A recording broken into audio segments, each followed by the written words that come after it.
Hari ini saya berikan dulu pengajaran ya. Kita nggak pernah jemu-jemu untuk mendapatkan pengajaran dari Tuhan. Karena tanpa pengajaran dari Roh Kudus, kita bisa apa? Saya takut berjalan. Berikan judul seperti ini, komitmen yang harus dibawa ke tahun depan. Itu yang saya mau ajarkan ya. Komitmen yang harus dibawa ke tahun depan. 1 Petrus pasal 4. Ayat 1-6 saya bacakan. Jadi karena Kristus telah menderita penderitaan badani, kamu pun harus juga mempersenjatai dirimu dengan pikiran yang demikian. Karena barang siapa telah menderita penderitaan badani, ia telah berhenti berbuat dosa. Supaya waktu yang sisa jangan kamu pergunakan menurut keinginan manusia, tetapi menurut kehendak Allah. Sebab telah cukup banyak waktu kamu pergunakan untuk melakukan kehendak orang-orang yang tidak mengenal Allah. Kamu telah hidup dalam rupa-rupa hawa nafsu, keinginan, kemabukan, pesta pora, perjamuan minum, dan penyembahan berhala yang terlarang. Sebab itu mereka heran bahwa kamu tidak turut mencemplungkan diri bersama-sama mereka di dalam kubangan ketidaksenonohan yang sama. Dan mereka memfitnah kamu. Tetapi mereka harus memberi pertanggungan jawab kepada Dia yang telah siap sedia menghakimi orang yang hidup dan yang mati. Itulah sebabnya maka Injil telah diberitakan juga kepada orang-orang mati. Supaya mereka sama seperti manusia, dihakimi secara badani, tetapi oleh Roh dapat hidup menurut kehendak Allah. Coba saya jelaskan satu persatu, komitmen apa saja yang harus kita bawa ke tahun baru nanti. Ayat 1, ayat pertama begini. Jadi, karena Kristus telah menderita penderitaan badani, kita semua tahu, Yesus sengsara di Kalvari. Kamu pun harus juga mempersenjatai dirimu dengan pikiran yang demikian. Bukan berarti kita harus mati seperti Tuhan Yesus disalibkan.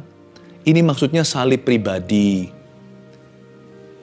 Di belahan bumi tertentu, di tempat-tempat di mana kekristenan dianiaya secara fisik dan jasmani, beberapa orang harus mati sungguhan. Mereka harus menyerahkan nyawanya. Tapi kalau itu nggak terjadi sama kita juga nggak usah mencarinya. Tapi yang pasti, salib pribadi kita harus dipikul sendiri-sendiri. Kita semua masing-masing itu mengandung harga yang harus kita bayarkan supaya kita tetap setia. Kamu pun harus juga mempersenjatai dirimu dengan pikiran yang demikian. Kita semua harus hidup bagi Kristus di sisa tahun ini menuju ke tahun depan. Karena barang siapa telah menderita penderitaan badani, ia telah berhenti berbuat dosa. Mana mungkin kita bisa tanpa salah? Ini maksudnya bukan berarti kita nggak pernah melakukan kesalahan. Ini pasti bicara tentang komitmen yang tegas. Karena barang siapa telah menderita penderitaan badani, ini bukanlah penderitaan yang dicari-cari. Ini bukan salah makan atau lifestyle atau gaya hidup yang salah yang menyebabkan kita menderita. Bukan. Ini harga yang harus dibayar oleh orang benar. Orang lain benci, kita harus mengasihi. Rasanya susah tapi tetap harus mengampuni. Yang lainnya nyontek di sekolah, kita nggak boleh ikut-ikutan, sekalipun dikata-katai, bilang fanatik lah dan dimusuhi. Ini adalah penderitaan badani bukan akibat kesalahan atau kecerobohan, tapi keharusan kalau kita mau hidup benar di hadapan Allah. Karena barang siapa telah menderita penderitaan badani, ia telah berhenti berbuat dosa. Dalam perjuangan dan peperangan kita melawan dosa, kita belum mencucurkan darah. Jadi jangan pernah kita ngomel atau jangan sampai kita itu mengeluh. Harga yang dibayar itu biasa-biasa. Bahkan orang-orang yang harus mati sungguhan untuk Kristus karena nggak punya pilihan. Satu-satunya pilihan ya mati untuk Tuhan. Kalau enggak dia harus mengkhianati Tuhan Yesus. Dia nggak mau atau dia tidak bersedia. Itu pun penderitaan biasa karena Tuhan memberi kekuatan pada mereka. Tapi kita yang nggak mengalami aniaya secara fisik. Apalagi kita yang tidak harus mati martir seperti mereka. Seperti para rasul-rasul Tuhan Yesus. Seperti banyak orang yang hari ini menderita. Apalagi kita, harga yang kita bayar itu nggak seberapa. Ketaatan saja. Tapi semua dimulai dengan komitmen yang tegas. Ayat 1 itu bicara tentang komitmen. Komitmen pada Kristus poin pertama. Apa yang harus kita bawa ke tahun yang baru ini atau tahun depan? Kita bawa Christ-centered commitments. Kita harus membawa komitmen yang berpusatkan pada Kristus. Jangan sembarang komitmen ya. Kita buat komitmen yang salah juga bisa loh. Ya, yang namanya kecanduan dosa itu juga komitmen pada dosa. Kita nggak bisa putuskan, kita nggak bisa berhenti. Pagi, siang, malam pikirannya kotor atau najis melulu. Itu juga komitmen memberi waktu. Itu kesetiaan, tapi setia pada setan. Yang saya maksudkan, komitmen yang harus kita bawa secara tegas ke tahun yang akan datang adalah komitmen pada Kristus. Komitmen yang berpusatkan pada Tuhan, especially terutama prayer, doa. Mari kita buat satu resolusi, tahun depan nggak boleh bolong-bolong saat teduh secara pribadi. Dan kalau bisa Rabu Sabtu juga mengikutinya, apalagi jikalau memungkinkan, ayo kita buat komitmen bersama untuk masuk hadirat Allah. Ya. Ini yang dimaksudkan di ayat 1, Kristus telah menderita, kamu pun harus mempersenjatai dirimu dengan pikiran yang demikian, sebuah mindset, sebuah paradigma. Kalau ikut Tuhan itu harus bayar harga. Karena itu kalau buat komitmen yang tegas, yang afirmatif, jangan pelin-pelan. Olahraga saja loh, kalau kita nggak buat komitmen ya, hari tertentu, berapa jam. Misalkan kalau kita itu harus jogging, atau kita harus jalan, itu harus berapa blok atau berapa kilometer. Atau jika orang mau push up atau sit up atau bodybuilding, itu harus komitmen juga kan. Nggak bisa bolong-bolong minggu ini jalan, minggu depan males Nanti kayak begitu nggak jadi-jadi. Pelin-pelan tidak akan menjadikan. Pahami dulu. Bahkan mengolah raga kita, fisik jasmani aja, perlu komitmen yang tegas dan pasti. Perlu keteraturan. Apalagi kehidupan. Buat resolusi, tahun depan, aku tidak mau malas lagi cari Tuhan. Tahun yang akan datang ini, saya akan selesaikan satu isi Alkitab. Kitab Kejadian sampai Wahyu tidak pilih-pilih. Jangan anggap Alkitab itu, the Bible, seperti food court. Hari ini saya mau kepingin baca Yesus, besok Yesaya itu siapa? Daud, nanti Daud melulu. Nahum, Habakuk nggak pernah dibuka. Padahal setiap kitab di dalam Alkitab ini mengandung nutrisi ilahi yang tiada duanya, tidak tergantikan dengan kitab yang lainnya. Meskipun dalam Alkitab yang sama. Pasti ada sesuatu yang Tuhan bangun di hidupmu lewat kitab itu yang tidak ditemukan di halaman sebelum dan sesudahnya. Jangan sampai gigi kita itu semua ada kecuali gerahamnya lubang atau depannya sini ompong. You have a set of teeth, bagus sekali putih, tapi ompong depan 2 percuma. Atau yang ada cuma 2 doang di depan, sisanya nggak ada. Baca selalu hanya perjanjian baru, perjanjian lama, nggak pernah dibuka. Nanti kan kayak kelinci, 2 gigi di depan saja yang kelihatan. Komitmen selesaikan Alkitab, Kejadian sampai Wahyu, suka nggak suka. Mau yang hasta-hasta, mau yang kitab bilangan, lanjutkan. Nanti kan pasti dibangun manusia rohnya. Olahraga aja perlu kesetiaan. Apalagi kalau kita mengolah roh kita. Apalagi kalau kita itu mau mengikut Yesus dengan kehidupan. Pastikan Anda konsisten dengan komitmen yang Anda buat. Di akhir tahun ini, buat komitmen pada Kristus dan perkara-perkara Tuhan di hidupmu. Terutama doa dan saat teduh. Ini maksudnya ayat 1. Kalau kita mau menang lawan dosa harus sengaja. Nggak ada orang berkata, kalau menang ya udah, kalau nggak menang ya nggak apa-apa. Pasti kalah. Orang yang kayak gitu pasti kalah. Mana ada orang profesional bertinju. Kita lihatlah, kalau hari ini aku beruntung, pasti KO dia, pasti di KO musuh. Dia latihan setengah mati, latihan berhari-hari, berbulan-bulan untuk naik ke ring itu dan memenangkan sabuk juara. Nggak ada orang itu yang bisa berhenti berbuat dosa kalau dia tidak tegas dengan komitmennya. Barang siapa telah menderita penderitaan badani, ia telah berhenti berbuat dosa. Menang itu harus disengaja. Itu pun masih kadang-kadang kita terpelecok kok. Masih kadang-kadang jatuh sedikit. Tapi tidak akan tergeletak. Sebab Tuhan menopang tangannya. Kalau kita mau mengalami kemenangan dalam hidup ini, terobosan. Dan buat komitmen pada Tuhan. Amin. Sekarang ayat 2 dan 3 kita lihat komitmen berikutnya yang harus kita bawa. Supaya waktu yang sisa jangan kamu pergunakan menurut keinginan manusia, tetapi menurut kehendak Allah. Coba katakan bersama dengan saya, waktu yang sisa. Ya, waktu yang sisa ya. Sebab telah cukup banyak waktu. kamu pergunakan untuk melakukan kehendak orang-orang yang tidak mengenal Allah. Berhenti sampai 3A. Kedua, komitmen yang harus kita bawa ke tahun depan adalah komitmen pada waktu. Tulis itu. Satu kebodohan nggak boleh diulang. Yang kita lakukan tahun ini, kita semua pasti sempat melakukannya, termasuk saya, yaitu buang waktu. Waktu itu berharga loh, waktu nggak kembali. Waktu tidak ditebus di Kalvari. Yang ditebus itu adalah roh manusia, agar masuk ke sorga, agar hidupnya nggak sia-sia di bumi. Tapi waktu tidak ditebus, jalan ya jalan, hangus ya hangus. Nah, Alkitab mengatakan dengan jelas di ayat 22, supaya waktu yang sisa jangan kamu pergunakan menurut keinginan manusia. Tadi kan saya minta Anda mengikuti saya, mengulangi kata waktu yang sisa. Sadarkah Anda? Semua waktu kita di depan ini, sampai kita meninggal dunia, adalah waktu yang sisa. Nggak ada orang yang kebanyakan waktu itu, nggak ada. Termasuk jikalau Anda masih muda. Anda hanya punya waktu sisa. Sebab hari ini, besok pagi Anda bangun, sudah hilang 1 hari. Kita nggak bisa punya lebih banyak waktu. Kita hanya bisa memiliki sedikit waktu, lebih sedikit waktu. We cannot have more, we can only have less. Jadi, mau berapapun usia Anda, waktu di depanmu itu adalah waktu sisa. What you gonna do? Apa yang Anda mau lakukan di tahun depan? Mau dibuang sia-sia? Mau buang waktu itu yang begitu berharga, yang tidak ditebus di Kalvari? Jalan ya jalan, hangus ya hangus, mati ya mati. Jangan sampai kita suatu hari masuk ke sorga dengan tangan hampa. Atau jangan sampai kita malahan gak masuk ke sorga karena kita sia-siakan tawaran Tuhan. Komitmen pada waktu. Nah, cara memandang begini.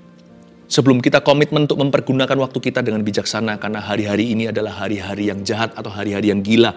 Orang berkata ini zaman edan. Cepat sekali kan? Pejamkan mata, kedip sebentar. Udah minggu, kedip lagi minggu lagi. Kedip lagi udah Christmas, udah Natal. Kedip lagi udah tahun baru. Tetap sih 1 hari 24 jam, setahun 365 hari. Tapi terasa cepat ya. Karena berarti kehidupan itu memang cepat berlalu. Benar kata firman, seperti bunga yang hari ini mekar, besok layu. Rumput yang hari ini hijau, besok dibuang. Berarti kalau kita lihat ke depan itu waktu sisa, jangan main-main. Tanya sama Tuhan sebelum buat rencana. Tuhan, aku minta agar waktu yang kupakai memang hanyalah sesuai dengan panggilan dan kehendak Allah. Kalau aku menggunakan waktu, tanya pada diri sendiri, apakah itu memang perlu? Apakah itu Yesus suruh? Kalau memang bukan sesuatu yang seserius itu, kadang-kadang waktu juga harus dipakai untuk rekreasi. Sesuatu yang sifatnya ringan dan tidak bukan berupa sesuatu pekerjaan misalkan, atau itu pun bukan buang-buang waktu. Kalau Anda memang harus liburan, yang profesional sekalian. Kalau liburan taruh pikiran, tapi kuduskanlah hari Sabat. Di waktu yang Anda sabatkan, jangan sampai Anda gunakan untuk berdosa, karena waktu itu berharga, bisa liburan dengan keluarga. Waktu itu precious sekali, Anda bisa me time misalnya. Ya, Anda bisa jalan-jalan. Itu waktu tetap berharga sekalipun tidak kita gunakan untuk hal-hal yang serius, tapi untuk hal-hal yang ringan. Ingat ya, setiap waktu yang Anda rencanakan itu gunakan dan muliakan Tuhan dengannya. Sebab Alkitab mengatakan dengan jelas di ayat 3b, sebab telah cukup banyak waktu, saya baca ulang, ayat 3, sebab telah cukup banyak waktu kamu pergunakan untuk melakukan kehendak orang-orang yang tidak mengenal Allah. Kamu telah hidup dalam rupa-rupa hawa nafsu, keinginan, kemabukan, pesta pora, perjamuan, minum, dan penyembahan berhala yang terlarang. Kita disuruh Tuhan melihat ke belakang. Di belakang sana itu, gak peduli Anda bertobatnya itu masih kecil, atau masa muda, atau setelah tua. Cukup is cukup, enough is enough. Waktu yang kita gunakan untuk melakukan kehendak orang-orang yang tidak mengenal Allah. Jadi jangan sampai kita itu ngalami yang namanya fear of commitment, atau takut membuat komitmen. Kenapa? Aku takut menikah. Masa aku hanya mencintai satu wanita? Karena dulu masa lalunya dia playboy. Cukuplah ya jadi playboynya. Waktunya Anda menentukan pilihan dan setia sampai mati. Jangan punya mentalitas, waduh, sebelum menikah harus menggila. Jangan. Selalu katakan pada diri sendiri, semua dosa yang kulalui, semua kenikmatan yang salah itu, I think it's enough. Aku malu kok. Aku menyesali. Kalau Anda menyesal, Anda tidak akan sayangi. Kalau Anda sayangi, Anda tidak akan merasa berat meninggalkan. Sebenarnya orang yang fear of commitment, orang yang takut komitmen itu adalah orang yang tidak jera berbuat dosa. Atau tidak jera melalang buana. Tidak jenuh untuk gentayangan hatinya. Saya nggak mau sih, kalau kita hidup selama-lamanya di bumi mungkin masih bisa dimengerti. Tapi kalau kita hidup hanya sementara, ayo berlomba. Cukup dah. Katakan pada dirimu sendiri, cukup sudah. Cukuplah ya, cukup sudah. Apa yang di belakangku itu? Hal-hal yang mendukakan Allah, pesta pora, perjamuan, minum, penyembahan berhala yang terlarang, rupa-rupa hawa nafsu, pornografi, LGBT. Sudahlah, enough. Gosip, kebencian, kepahitan. Komitmenku pokoknya ke depan itu adalah mengampuni. Aku udah cukup pahit dari dulu. Masa mau tunggu selesai kepahitan waktu umur 80? Kalau kita izinkan sampai mati juga akan pahit hidup ini. Ada satu titik kita berkata, aku mau manis. Udah gak mau pahit lagi. Terserah kalau saya masih umur 18. Kan malah beruntung ya kan? Masih sisa waktuku jikalau hidup sampai 80, 780 misalkan. Sisanya bukan kepahitan, tapi kemanisan dari Tuhan, alias kebajikan dan kemurahan. Lebih cepat Anda mentas, lebih banyak kemuliaan. Lebih lekas Anda cabut dari situ, lebih banyak lagi yang Allah akan tunjukkan. Katakan pada dirimu sendiri, enough is enough. Bilang panggil nama sendiri seperti saya begini, Philip, cukup adalah cukup. Apa yang di belakang dulu yang pernah kulakukan, yang mendukakan hati Tuhan seenak gua. Kehendakku yang jadi bukan kehendak Yesus. Enough, cukup. Tahun depan ini tidak akan kubawa yang begituan. Komitmenku pada Tuhan, pertama-tama. Kedua, pada waktu. Tahun depan itu berharga. I commit my life to you. Amin. Lalu berikutnya di ayat yang ke-4. Sebab itu mereka heran, ini bicara tentang orang, bahwa kamu tidak turut mencemplungkan diri bersama-sama mereka di dalam kubangan ketidaksenonohan yang sama dan mereka memfitnah kamu. Siapa sih? Siapa sih mereka heran ini? Mereka ini siapa? Mereka heran kok kita nggak ikut cemplung diri bersama dengan mereka dalam kubangan ketidaksenonohan. Mereka ini siapa? Siapapun mereka ya, pokoknya mereka itu orang yang salah. Ada orang-orang yang salah. Ada orang-orang yang error di dalam kehidupanmu. Ya, jadi pasien nggak apa-apa. Jangan jadikan rekan. Jangan dijadikan teman sepadan. Apalagi dijadikan penasihat. Nasihat orang fasik namanya. Itu cari masalah di hadapan Tuhan. Ayat 5, tetapi mereka harus memberi pertanggungan jawab kepada Dia yang telah siap sedia menghakimi orang-orang yang hidup dan yang mati. Ini orang-orang pasti kena penghakiman Tuhan. Bukan berarti kita jijik menghindari mereka. Kita patut doakan. Jangkau boleh. Tapi jangan jangkau dengan Anda sendiri terpengaruh oleh mereka. Kalau Anda tidak tahan, mendingan jauhi. Seperti Yusuf, bukan waktunya untuk menjangkau istri Potifar. Waktunya lari. Anda harus mengerti kapan adalah waktunya untuk apa. Kalau Anda tidak tahan, Anda tidak kuat, nggak usah sok rohani, nggak apa-apa kok Tuhan tuh mengerti. Lebih baik lari. Lebih baik menghindari, menjauhi. Sebab pergaulan yang buruk merusak kebiasaan baik. Kecuali kalau Anda kuat. Dan itu pun toh Anda tidak sendirian. Semua itu usaha korporat. Jikalau Anda sudah bergabung atau sudah punya komunitas saudara seiman. Nggak ada orang itu yang bisa one man show, cara cowboyan, ya kan? Lalu main sikat saja.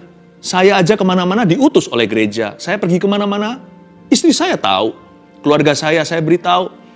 Saya mau lakukan apa? Orang-orang yang bertanggung jawab atas hidup saya, yang saya belajar untuk percayakan hidup saya juga kepada mereka, untuk saling menjagakan besi menajam besi, kita saling menjaga. Kalau saya pergi kemana, melakukan apa, semua transparan. Semua itu ada tujuan. Tuhan gak suruh kita memenangkan seseorang lalu kita sendiri lenyap. Tapi kalau kita tahu bahwa kita tidak berada di posisi yang tepat untuk menjangkau siapa-siapa, lebih baik Anda jangan coba-coba. Sebab menghindari orang-orang demikian yang berpengaruh buruk dalam hidupmu, saya rasa itu lebih baik daripada Anda sendiri akhirnya dihakimi bersama dengan orang-orang itu. Tetapi mereka harus memberi pertanggungjawab kepada Dia yang telah sedia menghakimi orang yang hidup dan yang mati. Itulah sebabnya maka Injil telah diberitakan juga kepada orang-orang mati, supaya mereka sama seperti manusia, dihakimi secara badani, tapi oleh roh dapat hidup menurut kehendak Allah. Kenapa ya tiba-tiba di ayat 6 ini Injil diberitakan pada orang mati? Ini bukan berarti kita disuruh nginjilin orang-orang yang sudah masuk kuburan. Ini adalah the Old Testament saints, atau ini adalah orang-orang kudus di perjanjian lama sebelum kedatangan Yesus Kristus ke bumi pertama kali, yaitu hari Natal, lalu Yesus mati dan bangkit bagi kita semua. Ini adalah orang-orang kudus di zaman perjanjian lama yang dikatakan mereka sekarang berada di pangkuan Abraham. Mereka ini orang-orang yang sudah menjaga nuraninya, namun keselamatan mereka belum komplit. Disebabkan Yesus belum datang kan Yesus perjanjian baru. Gimana dengan orang-orang yang dari zaman-zaman Musa? Bagaimana dengan Bapak Abraham dan kawan-kawan dan rekan-rekannya? Gimana dengan mereka yang di zaman Ayub? Dan orang-orang inilah yang dimaksudkan di ayat 6. Itulah sebabnya maka Injil telah diberitakan juga kepada orang-orang mati. Ini bukan praktek yang kita boleh lakukan hari ini. Ini perkecualian khusus di waktu Yesus mati dan sebelum Yesus dibangkitkan. Supaya mereka sama seperti manusia dihakimi secara badani, tapi oleh roh dapat hidup menurut kehendak Allah. Ini adalah orang-orang yang di perjanjian lama hidup menurut kehendak Tuhan. Dan dikatakan di ayat 6, Injil diberitakan kepada mereka oleh Yesus sendiri, bukan sebagai second chance atau kesempatan kedua. Jangan pernah kita punya pikiran, nggak apa-apa mati, nanti ada penyucian. Ada kesempatan kedua kok, Injil kan bisa diberitakan ke orang mati. Anda sudah, siapapun yang mati sekarang itu mati di perjanjian baru. Nggak ada alasan. Gereja sudah memberitakan firman. Lihat ini, firman diberitakan. Tidak ada second chance, tidak ada kesempatan kedua. Ini bukan sebagai kesempatan kedua ayat 6 yang kita baca. Ini sebagai completion atau kelengkapan. Karena mereka mati dalam nurani, dalam takut akan Allah, namun belum dengar tentang Yesus. Karena Yesus belum datang. This is completion, not second chance. Ini melengkapi, bukan memberi kesempatan kedua. Bagi kita, tak ada kesempatan kedua. Bagi kita, hidup hanya sekali, lalu penghakiman. Apakah kita percaya pada Injil, atau kita adalah golongan yang tidak percaya kepada Tuhan. Oke, kenapa kok tiba-tiba dari ayat yang kita baca, ayat 4 tadi dan 5, bicara tentang mereka-mereka yang gak senonoh lah, mereka yang heran kita gak mencemplungkan diri, lalu mereka malahan memfitnah kita lah. Mereka ini akan memberi pertanggungjawaban sama Tuhan, kita jangan deket-deket nanti juga ikut dihakimi. Sebab Tuhan akan menghakimi mereka, orang yang hidup dan mati. Lalu tiba-tiba shift, bergeser, berubah, bicara tentang the saints, atau orang-orang kudus, orang-orang suci di perjanjian lama. You know what God is trying to say? Tuhan mau bilang apa sama kita? Tentang komitmen, masih tentang komitmen yang harus kita bawa ke tahun depan. Nomor 3, tulis ini, komitmenlah pada orang benar. Jangan komitmen sama orang salah ya. Ada 2 tipe orang yang dibaca dari ayat 4 sampai ayat 6. Jangan pernah kita ikut orang padahal salah karena sungkan. Jangan lakukan itu. That's wrong. Berarti Anda lebih lemah komitmennya pada kebenaran daripada sama manusia. Saya selalu ajarkan pada orang-orang yang saya pimpin, ikutlah aku selama aku mengikut Kristus. Kalau saya tidak ikut Kristus, jangan ikut saya. Jangan ikut saya. Karena komitmenmu adalah pada Tuhan, pada Kristus dulu. Komitmen pada orang benar. Kalau Anda diajak bicara sama satu orang, apalagi kalau gosiper, kalau dia bilang, aku beritahu sesuatu ya, tapi kamu sumpah ya. Pertama kita tahu kan, sumpah tidak diperbolehkan. Apa hak kita untuk bersumpah? Kepala aja kita nggak punya kuasa kok untuk bisa mengubahnya jadi putih, beruban, atau menjadi hitam, kecuali pakai cat. Saya ngerti. Tapi secara alami kan kita nggak punya power. Kalau kita berkata, sumpah ya, jangan mau. Lalu dia berkata gini, nggak boleh bilang sama siapa-siapa ya. Kamu jangan bilang sama si itu ya, aku beritahu kamu. Kalau saya digituin, biasanya saya belajar bijaksana. Saya ngomong begini, pertama saya nggak akan sumpah. Kalau kamu mau cerita sama aku, berarti kamu percaya sama aku. Kalau kamu percaya sama saya, percayalah juga judgment, percayalah juga dengan keputusan hatiku. Anda harus cerita sama saya dulu. Kalau saya rasa ini perlu, nanti saya akan sarankan ini harus diapakan. Saya nggak mau diskakmat di depan. Kalau enggak, mendingan jangan cerita sama saya. Kalau Anda nggak bisa percaya sama saya sejauh itu, jangan percaya sama sekali. Berarti Anda melihat saya sebagai gosiper, mending saya nggak dapat informasi. Nanti saya tambah berdosa. Tapi kalau Anda mau ngomong sesuatu sama saya, you harus percaya bahwa saya cukup dewasa untuk mendengar itu. Lalu mulailah orang itu bicara. Ternyata yang dibilangin yang diucapkan semuanya adalah sampah. Saya biasanya akan cut di tengah dengan sopan. Tunggu. Sorry, saya rasa saya nggak perlu dengar ini. Saya nggak perlu dengar ini. Sorry, saya bukan orang yang tepat. Saya rasa Anda perlu ngomong dengan orangnya langsung. Jangan ngomong sama saya. Atau jikalau dia minta pertolongan, ini asli, dia bukan cari bolo atau cari teman, tapi dia cari solusi, maka saya pasti akan arahkan. Oke, begini. Saya sarankan Anda pergi ke orang tersebut, orang itu bisa membantumu. Atau kalau perlu, saya barengi kamu. Saya temenin Anda untuk pergi ke sana. Karena buktinya, fakta bahwa Anda sekarang bicara sama saya berarti Anda tidak berani datang sendiri. Saya bantu. Jangan komitmen terlalu cepat dan terbawa-bawa dalam dosa orang. Jangan komitmen. Nah, biasanya orang yang hatinya nggak sehat, imannya cari-cari, biasanya akan jadi mangsa yang gituan, yang beginian. Tapi saya tidak pernah mau komitmen pada orang yang salah. Saya harus tahu dulu ini orangnya benar atau salah. Lalu saya baru beritahu posisi hatiku. Komitmen itu harus pada orang yang benar. Aduh, Pastor Philip, saya itu kepingin lo melayani, tapi gimana nanti apa kata teman-teman saya? Komitmenlah pada orang-orang dalam pelayanan, bukan orang-orang yang anti. Kalau teman-teman Anda semuanya begitu, ada waktunya. Ular pun bisa ganti kulit kok. Anda bisa ganti pertemanan. Nggak usah ditinggalkan sama mereka lalu habis itu sinis, nggak perlu. Kita doakan tapi pelan-pelan mulai mundur. Cari pertemanan yang sehat. Orang-orang yang bisa mendekatkan Anda pada Tuhan dan sebaliknya, Anda juga bisa mempertajam mereka. Saya mau melayani Tuhan, tapi nanti apa kata dunia? Ya, Anda komitmennya sama dunia atau sama Tuhan? Komitmen pada orang benar. 4 dan ayat 5, mereka heran Anda kok tidak turut cemplung sama mereka dalam ketidaksenonohan. Mereka memfitnahmu. Pokoknya, if you are not one of us, kalau kamu bukan salah satu dari kami akan fitnah kamu habis-habisan. Character killing. Kubunuh karaktermu. Tetapi tiba-tiba berubah di ayat 6. Ada orang-orang yang disempurnakan oleh Tuhan. Nah, masuklah dalam golongan yang demikian. Komitmenlah pada orang benar. Jangan pada orang yang salah. Amin. Jangan kena tekanan sebaya, atau rasa sungkan. Hal-hal seperti ini semua dapat masuk dalam satu kategori. Mau tahu apa itu? Fear of man atau takut akan manusia adalah jerat. Tapi takutlah akan Allah. Komitmen pada Tuhan. Ingat kata pemazmur, orang-orang kudus, orang-orang suci, orang-orang benar yang ada di negeri ini adalah kesukaan hatiku. Bersekutu dengan mereka adalah kesukaan dan sukacita. Mana ada sih orang sempurna? Nggak ada. Orang kudus yang suci beneran nggak ada. Semua kita masih belajar. Tetapi dibandingkan dengan orang-orang fasik, mereka orang suci benar. Mereka orang-orang yang berusaha mengejar perkenanan Allah. Jadikan aku hamba yang berkenan dan setia. Cari orang-orang yang seperti itu. Dan jadilah orang-orang yang demikian bagi sesamamu. Komitmen yang kita bawa tahun depan. 1, komitmen pada Kristus. 2, komitmen pada waktu.